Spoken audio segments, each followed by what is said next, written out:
मी आपल्या सगळ्यांचं मनापासून आभार मानतो. कारण मला आठवतं आहे 13-14च्या दरम्यान मी या संभाजीनगरला, छत्रपती संभाजीनगरला, अख्खा मराठवाडाच माझ्याकडे त्यावेळेला होता. त्यावेळेला इकडे सगळीकडे माझ्या मिटिंग झाल्या होत्या, मेळावे झाले होते. आणि त्याच्यानंतर मग मी आणखी महाराष्ट्रात कुठे कुठे जात होतो. नंतर मध्यंतरी संदीप भुमरे साहेबांच्या प्रचाराला मी आलो होतो. त्यावेळेला मी 3-4 दिवसाचा दौरा केला होता. आणि त्यानंतर आता साहेबांनी परत मला सांगितलं की जरा 9 मतदारसंघ हे पहा. म्हणून आता मी 9 मतदारसंघाची जबाबदारी घेऊन या ठिकाणी आलेलो आहे. मी 16 तारखेला या ठिकाणी आलो आणि आज सगळ्या मतदारसंघातील लोकांचा मेळावा घेतला आणि आता प्रत्येक मतदारसंघातल्या लोकांना भेटलो. आता शहराची लोकं राहिलेली आहेत. तर तुमची वेळ ठरली होती, तुम्हाला उशीर होऊ नये, कारण तुम्हाला खूप लोकांकडे जायचं असं म्हणून तुम्ही केल्यानंतर शहरातल्या लोकांना मी भेटणार आहे. तेव्हा मी तुमच्या सगळ्यांचा मनापासून आभार मानतो की आपण वारंवार माझ्या पक्षाला, माझ्या सहकार्यांना, माझ्या पदाधिकाऱ्यांना, कार्यकर्त्यांना त्यांचा मापदंड पाहून न्याय देण्याचा प्रयत्न करता. चुका झाल्या तर सडकूनही काढता आणि चांगलं काम केलं त्याचं कौतुकी करता. आणि त्याच्यामुळे हा दौरा अत्यंत उत्तम प्रकारचा माझा झालेला आहे.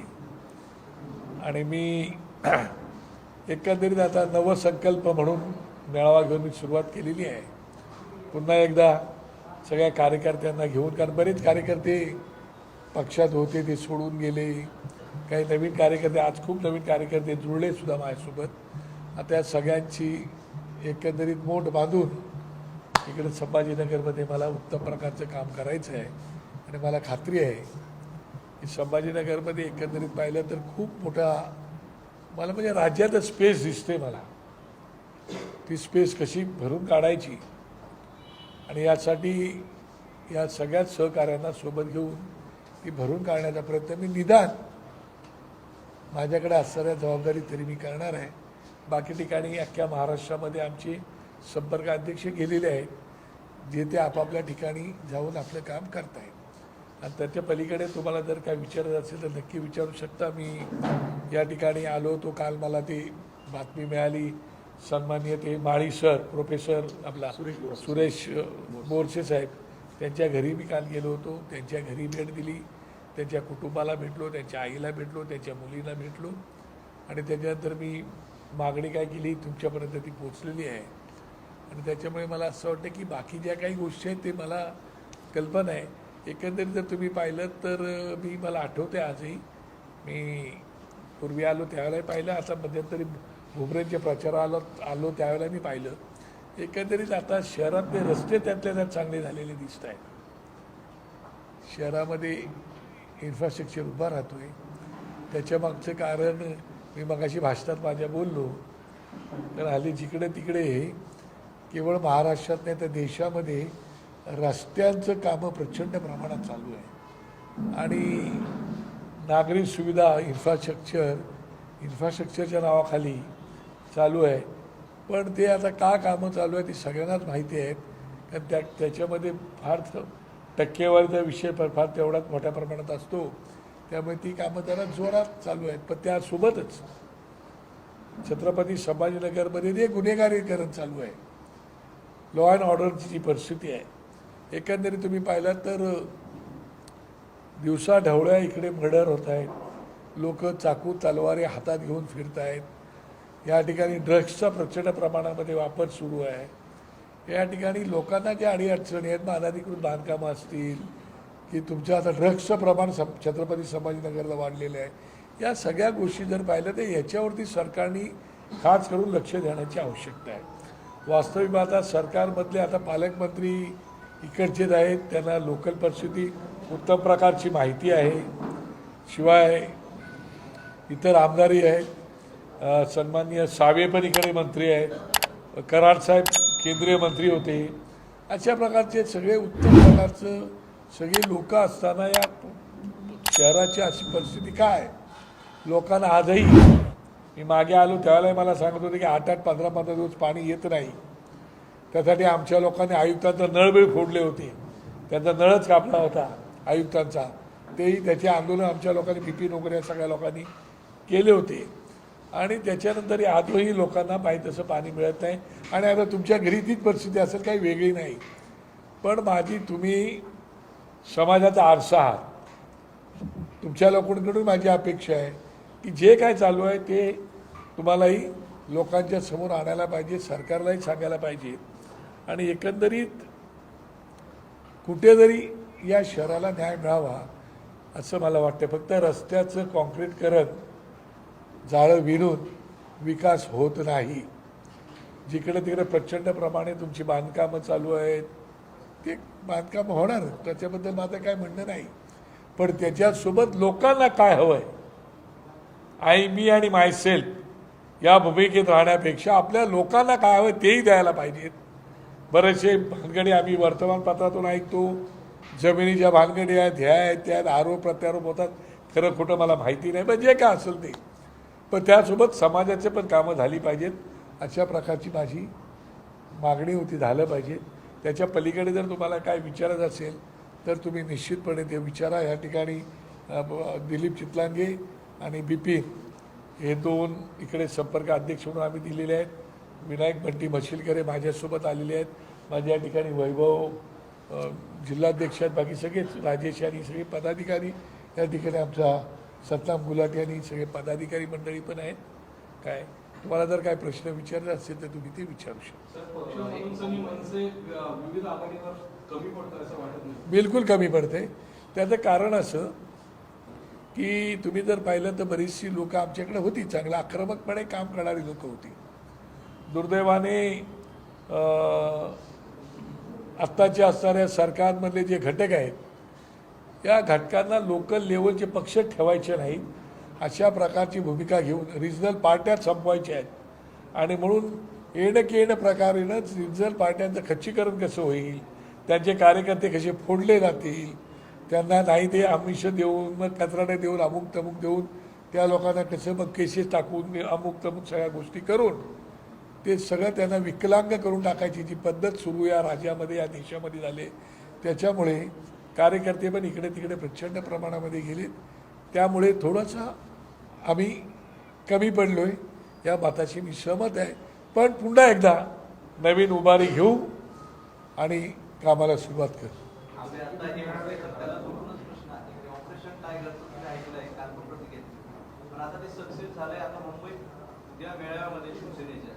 खासदार आणले जातात, त्यांना वायदाची सुरक्षा देखील देण्यात आली. सरकार देखील मदत करत असं वाटतं. मला असं वाटतं की काल मी तुम्हाला बोललो, आजही पुन्हा तेच सांगतोय की हा खरं पाहतं महाराष्ट्राने आतापर्यंत देशाला दिशा दिलेली आहे. या महाराष्ट्राने तुम्ही जर पाहिलं तर स्वातंत्र्यपूर्व काळात आणि स्वातंत्र्याच्या काळामध्ये, त्या काळात सुद्धा उत्तम प्रकारची लोक महाराष्ट्राने दिलेली आहेत. प्रत्येक गोष्टीमध्ये महाराष्ट्र अग्रेसर राहिलेला आहे. आणि त्या महाराष्ट्राचं हे जे काही चाललेलं आहे ते पाहता ह्याला फोड त्याला फोड हे भविष्यासाठी अत्यंत घातक आहे. आज तुमची चलती आहे, उद्या आणखी कोणातरी चलती असेल. 1967 साली मी सांगितलं तुम्हाला, हरियाणामध्ये अशीच आयाराम गयाराम एका आमदाराने 9 तासात 3 वेळा पक्ष बदलला होता. तिथून जी काही सुरुवात झाली, नंतर कायदा पण आणला होता, पक्षांतर बंदी कायदा.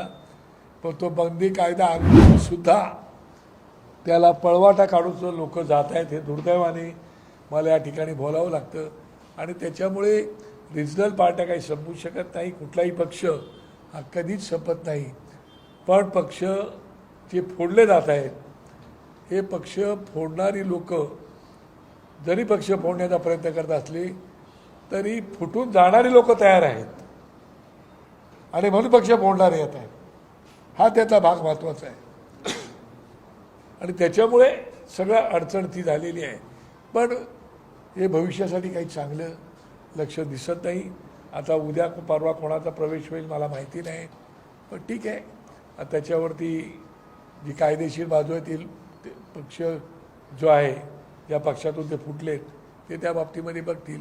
पण माझ्या दृष्टीने जे चाललं आहे ते काही योग्य नाही आणि माझ्या मनाला न पटण्यासारखं आहे. त्याचं कारण असं की पक्ष तुम्हाला लहानाचा मोठा करतो, तुम्हाला उमेदवारी देतो, चिन्ह देतो, विचारधारा देतो, त्या विचारधारेला लोक मतदान करतात, लोकांनी मतदान करतात, ते त्या सगळ्या गोष्टीला मतदान केल्यानंतर तुम्ही लोकांचा सुद्धा अपमान करता, अवमान करता, त्यांच्या मतांचा अवमान करता आणि पक्ष बदलून जाता. हे आपल्या सत्सद विवेक बुद्धीला आपल्याला विचारायला पाहिजेत की आपण करतो ते कितपत योग्य की अयोग्य आहे. पण आता घडतं तर आहे आणि उद्या त्याच्या कदाचित घडेल. तरी पण मला वाटते की भविष्यामध्ये कुठलाही पक्ष कधीच संपत नसतो, तो पुन्हा उभारी घेत असतो.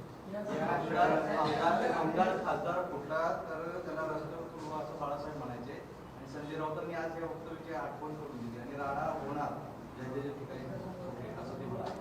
मला असं वाटतं जर तशा प्रकारचा आदेश त्यांना असेल तर मी त्या पक्षातून आलेलो आहे.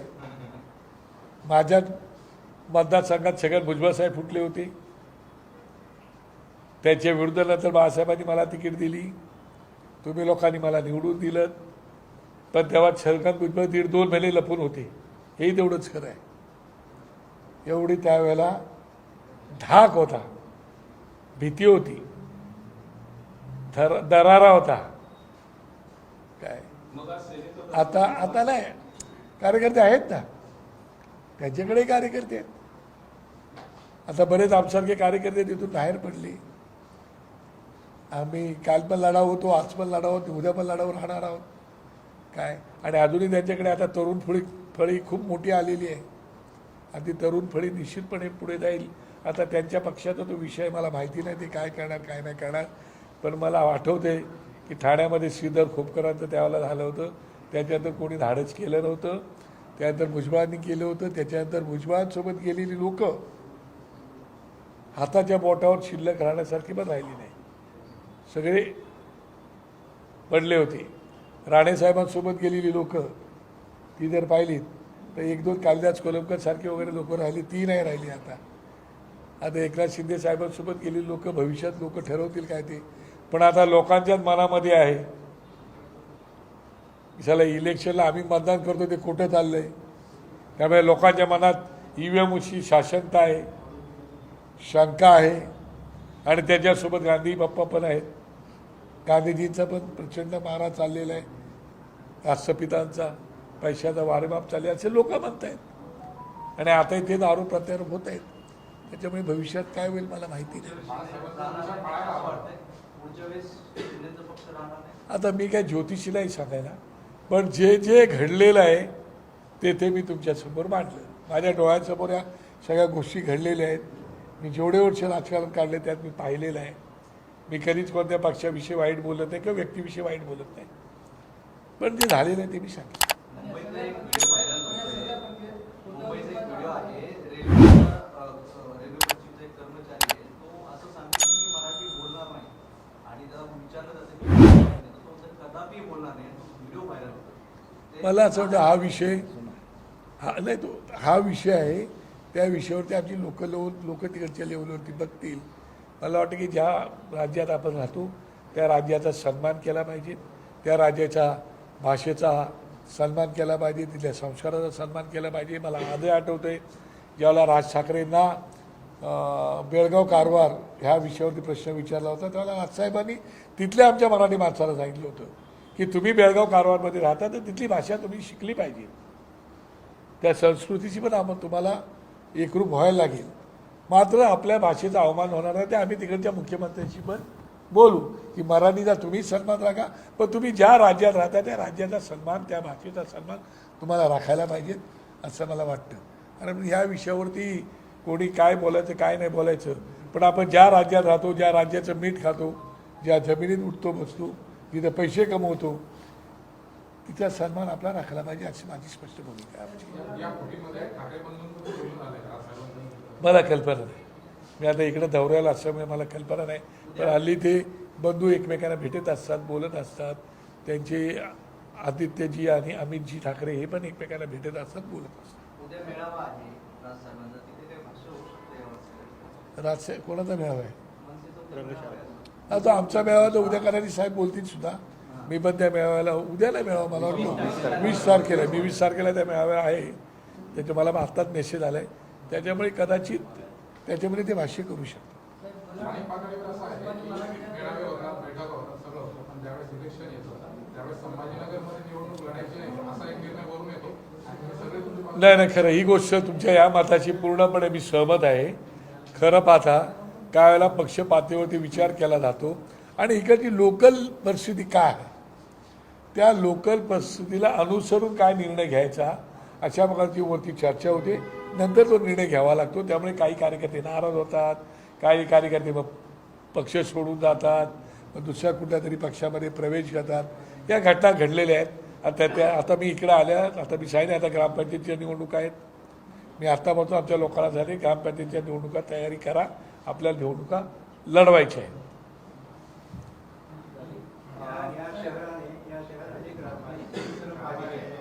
राजकीय सध्या या शहराने अनेक पाहिली आहे. एकेकाळ काँग्रेसचा हा हे त्यानंतर शिवसेनेचं होतं, आता सध्या बीजेपीचं आहे. मनसेचं कधी होईल? होईल ना, का नाही होणार? आता तुम्ही सांगितलं स्थित्यंतरं पाहिलीत. मराठवाड्यामध्ये एवढी स्थित्यंतरं झालेली आहेत. मुक्ती संग्राम लढा देणारे तुम्ही लोक आहात, काय निजामाविरुद्ध पेटून उठणारे तुम्ही लोक आहात. तुमच्यावर अन्याय झाला तर तुम्ही सहन न करणारी लोक आहात. याच मराठवाड्यामध्ये नामांतराचा लढा तुम्ही पाहिलेला आहात. त्याच्यामुळे तुम्ही स्थित्यंतरी होत राहतील. त्याच्यामुळे माझ्याकडे तर तरुण फळी आहे. आता पिकलं पानं हळूहळू गळून जाणार आहेत आणि तरुण पिढीत पुढे येणार आहे. आता संदीपन भुमरेंनी स्वतःच्या मुलाला पुढे आणला, संजय शिरसाटांनी स्वतःच्या मुलाला पुढे आणला, सन्मान्य मोरेश्वर साहेबांसोबत मी काम केलं होतं, आता त्यांचा मुलगा पुढे आला आहे. आता कराड साहेब करायचे त्यांच्या मुलीला पुढे आणतील, मला माहिती नाही. पण स्थित्या तर होत असतात ना. आणि माझ्याकडे तर सगळी तरुण बघा ना, माझ्या बाजूला बसलेला मी सोडला तर बाकी सगळे तरुणच आहेत ना. दिलीप चितलांके पण तरुणच आहेत. ही सगळी तरुण फळी मी आता घेऊन राजसाहेबांची चाललेली आहे पुढे. माझा पक्षाचा नेता तरुण आहे, त्याचे विचार तरुण आहेत.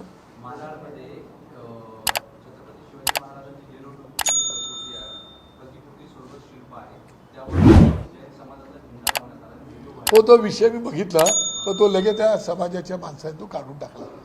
गुरुजी कोण होते मोणी, त्यांनी काढून टाकला.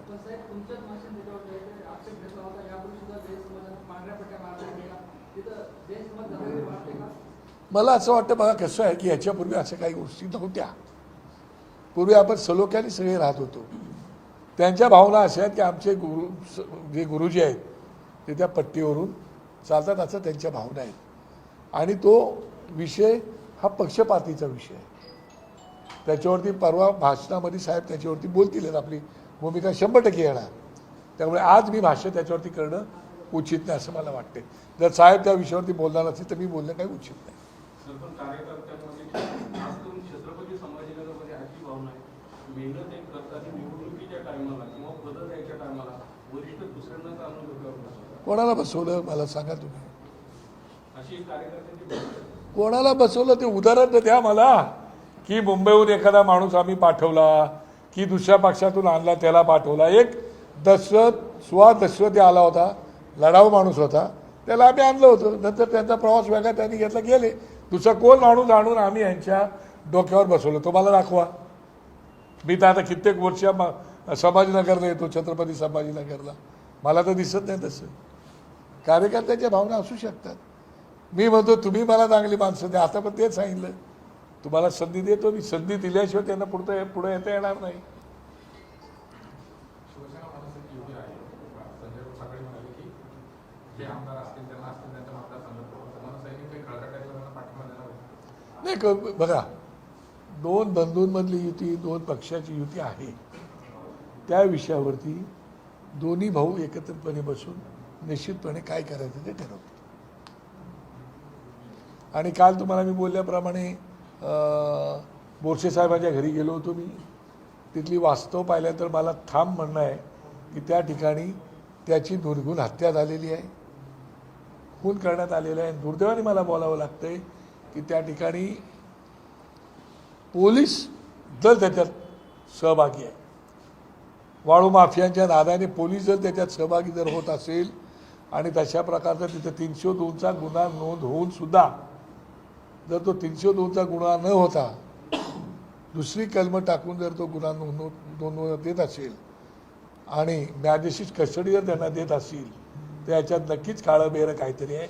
आणि म्हणून मी कालच मागणी केली. त्यांच्या कुटुंबाने मला दिलेल्या माहितीनुसार ते स्वतः प्रूफ आहेत, त्यांच्या मुली प्रूफ आहेत, त्यांची बायको प्रूफ आहे, एक लहान मुलगा त्याचा पुतळा तो प्रूफ आहे. हे असताना सुद्धा तो 302चा गुन्हा दाखल केला जात नाही. दुर्दैवाने मला बोलावं लागतं. राज्याचे मुख्यमंत्री गृहमंत्री आहेत. आजही आमचा गृहमंत्री म्हणून त्यांच्यावर विश्वास आहे. त्यांनी स्वतः ॲडव्होकेट आहेत ते निश्चितपणे या गुन्ह्याचा तपास करतीलच. पण आमच्या लोकांचं असं म्हणणं आहे की आता आम्हाला लोकल पोलिसांच्या चौकशीवरती विश्वास राहिलेला नाही आणि म्हणून ही चौकशी जी आहे ती ताबडतोब CIDकडे वर्ग करावी आणि CIDने या गुन्ह्याचा तपास करावा. आणि दूध का दूध पाणी का पाणी व्हावं. ही अनायासे राज्याच्या मुख्यमंत्र्यांना गृहमंत्र्यांना संधी आलेली आहे. मी स्वतःही त्याच्याकडून माहिती मागवली आहे. ते मला माहिती आजपर्यंत उद्यापर्यंत माझ्या हातात येईल. मी मुंबईला गेल्यानंतर राज्याच्या DGना भेटणार आहे, त्यांना विनंती करणार आहे, साहेबांना त्याचा अहवाल देणार आहे, राजसाहेबांना. आणि राजसाहेब हे सुद्धा कदाचित इकडं आपले सन्माननीय देवेंद्र फडणवीस यांच्याशी बोलतील, त्याची भेटही घेतील. एक दिवसांपासून दोन्ही भाऊ एकत्र आले, बरेच चर्चा झाली. तुम्ही राज ठाकरेंना एक दिवसापासून ओळखता. असं वाटतंय का की भाऊ आता संकटात आहे अशा या सगळ्या दुसरा भाऊ धोनी किंवा काही होईल? आता ते मी काय करेन, मी ज्योतिषी आहे का? त्या दोघांच्या मनात काय झालं ते सांगेल मी सांगू शकत नाही. पण मला माहिती आहे की दोघांचं मनोमिलन उत्तम प्रकारचे झालेलं आहे आणि या विषयामध्ये ते एकमेकांशी बोलून योग्य तो निर्णय घेतील. पार्टियों को तोड़ा जा रहा है. महाराष्ट्र में भी ऑपरेशन टाइगर के तहत पार्टी को सांसदों को खरीद पर डाली जा रही है. आप कैसा भविष्य देखते हैं छोटे पार्टियों का? एक नहीं, मुझे लगता है कोई भी पार्टी कभी भी खत्म नहीं होती है. चाहे कोई भी कितना कोशिश करे वो नहीं होती है. वो जिंदा रहते हैं, उसके विचारधारा से जुड़े हुए लोग भी जिंदा रहते हैं. जैसे कि जनता दल अभी है ही ना, वो खत्म थोड़ा हुआ है. जनता दल का आज भी कार्यालय है. मगर एक कोशिश करना ही गलत है और कोई पार्टी होनी नहीं चाहिए. एक तो रीजनल पार्टी होनी जरूरी है क्योंकि रीजनल पार्टी का एजेंडा जो होता है वो लोकल लेवल का, लोकल जो लोग हैं उनके अस्मिता का सब्जेक्ट होता है, उनसे संस्कृति का सब्जेक्ट होता है. और जो नेशनल लेवल की पार्टी है वो तो देश का हित चाहती है. लोकल पार्टी वहाँ का राज्य का हित चाहती है. तो मुझे लगता है उसे कुछ फर्क पड़ेगा. संजय राउत ने कहा है कि जो भी बाकी सांसद हैं, अब उनके खिलाफ तोड़ो फोड़ो वाली चीजें होने वाली है. इसके ऊपर कहाँ तक सही लगता है? नहीं, गलत ही है ना, ये बात करना ही गलत है. पर मैंने अभी जो आपको कहा कि फूटने वाले लोग हो मिलते हैं तो फोड़ने वाले भी आएंगे ना, वो भी बात है ना. लेकिन आप भी उस पक्ष में एक समय रह चुके हैं. उस समय भी एक बार ऐसे ही हुआ, तो वो चीजें आज भी होने के चांसेस हैं. नहीं हुआ था बोलेगा तो क्या हुआ था? जब बाला साहेब ठाकरे थे उस वक्त थाने में जो घटना हुई थी कोपेकर, देखो बाला साहब ठाकरे आज भी होते थे ना तो किसी की डेयरिंग भी नहीं होती थी, बीजेपी की भी नहीं होती थी. वो भले घर पे रहती थी. पर ठीक है, अभी हो गया, बात अलग है. पर लोग देख रहे हैं ना कि क्या चल रहा है, देख रहे. मराठवाड्यात मनसेचं प्रकार पुन्हा बघायला मिळणार. वेळेप्रसंगी आमची लोक चुकीच्या गोष्टी असतील तर ते करू शकतात. त्यांना आक्रमक व्हायला मी सांगितलेलं आहे. लोकांच्या सर्वसामान्यांच्या प्रश्नासाठी तुम्ही आक्रमकपणे आंदोलन करायला पाहिजेत अशा प्रकारचा मी त्यांना संदेश दिलेला आहे. सर लोक जो या बोलते थे शहरामध्ये MIM पक्ष होता, आता इस्लामी पार्टी सुद्धा या शहरामध्ये दाखल झालेली आहे. वातावरण कसं होणार आहे हे आपण का पाहतो? नाही, आता MIM पक्ष बघा हैदराबादवर येऊन इकडे तो पक्ष चालला आहे, कारण इकडची लोक सोबत आहेत आणि तो पक्ष मला माहिती नाही. इम्तियाज जलील हा काम करणारा माणूस आहे, तो काय विषय येत नाही. काम करणारा माणूस आहे, त्यासारख्या माणसाकडे त्यांनी इकडचं नेतृत्व दिलेलं आहे. खरं आता हिंदू आणि मुस्लिम असा जो काही दुरावा आपण निर्माण करण्याचा प्रयत्न करतो तो ज्यावेळेला डेव्हलपमेंट असो, विकास असो, त्याला तो विचार करण्याची आवश्यकता नाही. पण दुर्दैवाने मला असं सांगावं लागतं का आजही छत्रपती संभाजीनगरचं म्हणजे औरंगाबाद शहराचं छत्रपती संभाजीनगर हे नाव केल्यानंतर सुद्धा GR सुद्धा त्याचा निघाला, सेंट्रलनी दिलं, तरी MIMचे नगरसेवक आजही छत्रपती संभाजीनगर बोलत नाहीत, ते औरंगाबादच बोलतात. राज्याचे उपमुख्यमंत्री महोदयांचं म्हणजे सरकार, देवेंद्र फडणवीस किंवा एकनाथजी शिंदे साहेब, दोन्ही फडणवीस साहेब आणि शिंदे साहेब यांच्या इकडं महापौर उपमहापौर आता त्यांच्या आहेत, त्यांच्याही लक्षात येत नाही का त्याचा विचार ते करत नाहीत, का ते विचारत नाहीत की तुम्ही छत्रपती संभाजीनगर का बोलत नाही, ते त्यांना बोलायला पाहिजे. त्यांनी पार्टीचे अध्यक्ष आले होते परवाला, त्यांनी सांगितलं की आम्हाला जिसने भी हमारे खबर में भी औरंगाबाद गए.